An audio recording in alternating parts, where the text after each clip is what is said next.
Hello, this is Troy with the Noble Grafted in Middle Position, just doing a Hebrew recap, Hebrew narrative recap, trying to drill this in.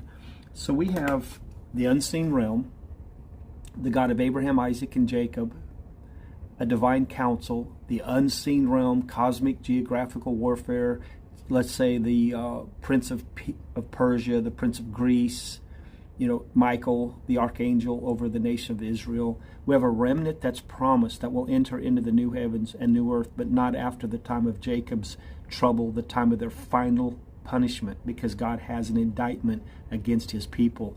But based on the actual land grant, the territorial promise to Abraham, Isaac, and Jacob, they will get the land, because it's the Lord's land too.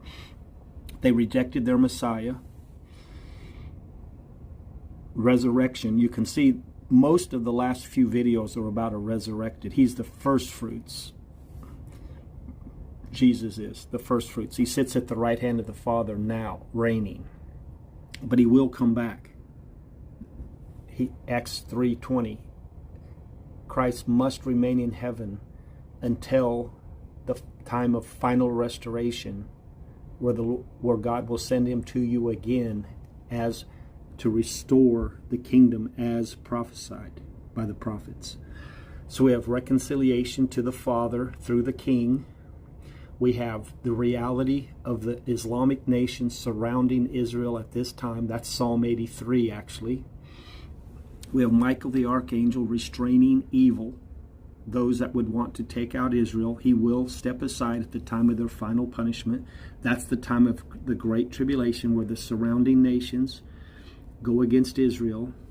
Then we have the return of Christ, the day of the Lord's wrath, recompense, repayment to those who hate him, delivering a people, creating a nation. Most of what we learned today was right here. The redemption of a nation. Whoever heard of a nation being born in one day? Isaiah 66, of peoples.